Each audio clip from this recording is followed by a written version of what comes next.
Least common multiple by prime factorisation एक मुनफरिद method से, एक डिफरेंट मेथड से इसको सॉल्व करने की हम एक और प्रॉब्लम कोशिश करते हैं। यहाँ पर हम देखेंगे least common multiple by using prime factorisation method, और इस मेथड को हम एक आसान वे से लेके चलेंगे। ठीक है, तो यहाँ पर फ़र्ज़ करते हैं हमारे पास तीन नंबर है, कोई से 4, 6 एंड 15।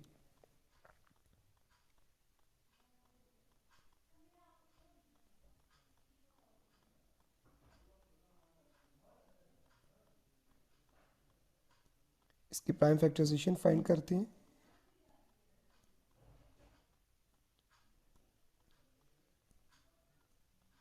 इसी तरह 15 की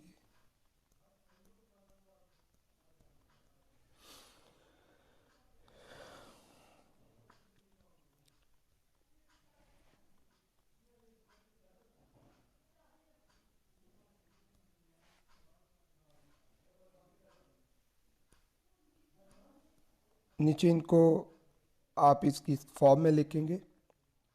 4 is equal to 2 into 2, 6 is equal to 2 into 3 and 15 is equal to 3 into 5।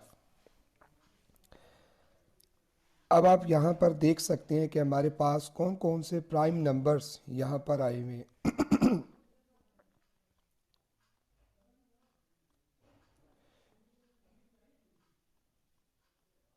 इस पूरी फॉर्मेशंस में हमारे पास जो प्राइम नंबर्स हैं वो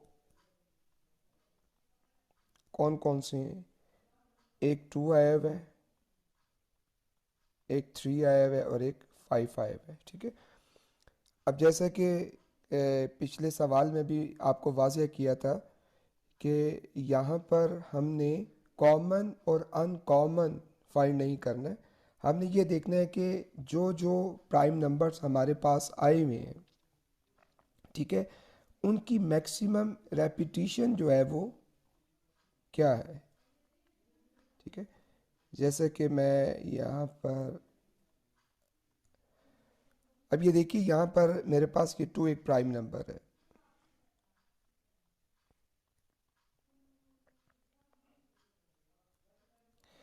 जैसे कि देखिए ये मेरे पास एक 2 एक प्राइम नंबर है। ठीक है, अब इस 2 प्राइम नंबर की इसके अंदर रेपिटेशन किस में सबसे ज़्यादा है।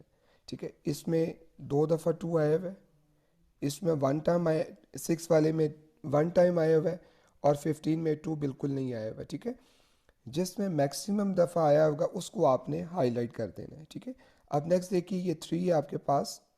ठीक है, ये 3 इन तीनों में सबसे ज़्यादा किस में आया हुआ है। 4 में तो बिल्कुल भी नहीं है, 6 में 1 टाइम आया हुआ है, और 15 में भी 1 टाइम आया हुआ है। तो इन दोनों में सेम सेम है, तो आप किसी एक में इसको कर दें हाईलाइट। मैंने यहाँ पर कर दिया, एक दफ़ा इसको हाईलाइट किया। नेक्स्ट देखिए आपके पास प्राइम नंबर 5 है, इसको भी चेक करते हैं। ऊपर जो आपके पास ये 4 वाले की फैक्टराइजेशन लिखी हुई, यहाँ तो 5 नहीं है ना, 6 वाले में है, तो ये 5 आया हुआ है 15 वाले में, और एक दफ़ा आया हुआ है, तो इसको मैंने यहाँ पर हाईलाइट कर दी। अब आपने जो हाईलाइटेड यहाँ पर आपको नंबर्स नज़र आ रहे हैं, और इन हाईलाइटेड नंबर को फाइंड करने की जो स्ट्रेटजीज थी वो यही थी कि जो जो प्राइम नंबर मैक्सिमम टाइम आया होगा उसको आपने हाईलाइट कर देना है। ठीक है, तो अब मैं सिर्फ इन्हीं नंबर्स को यहाँ से निकाल के बाहर लिख लूँगा।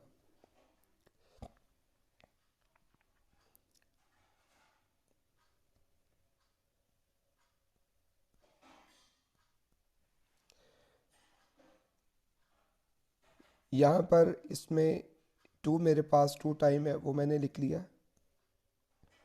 और इसमें 3 मेरे पास 1 टाइम है, वो मैंने लिख दिया, और इस वाले में 5 मेरे पास 1 टाइम है, वो मैंने यहाँ पर लिख दिया। अब आप इनको आपस में मल्टीप्लाई करवा दें। ठीक है, इन दोनों को और 4 इंटू 15, ये आ गया आपके पास 60। Now LCM is equal to 60। अब आप देख सकते हैं कि इस पूरे क्वेश्चंस में आपने कहीं भी नहीं देखा कि मैंने कोई कॉमन या अनकॉमन फाइंड आउट किया हो। ठीक है, यहाँ ये हमने अप्रोच यूज़ की है विदाउट कॉमन और अनकॉमन के। इस अप्रोच को यूज़ करके हमने यहाँ पर 3 कोई से नंबर का एलसीएम फाइंड किया है। अमूमन बच्चे जो मिस्टेक करते हैं कॉमन और अनकॉमन फाइंड करने के चक्कर में, और ख़ास तौर पे जब 2 से ज़्यादा नंबर अगर पेपर में बच्चों को दे दिए जाएं, जैसे कि यहाँ पर 4, 6 और 15, 3 नंबर से, तो उसमें फिर कॉमन फाइंड करना बच्चों के लिए थोड़ा सा मुश्किल होता है। तो उस झंझट से हमने इसको निकाला है और एक अल्टरनेट मेथड यूज़ करते हुए आपने यहाँ पर एलसीएम फाइंड करना सीखा है।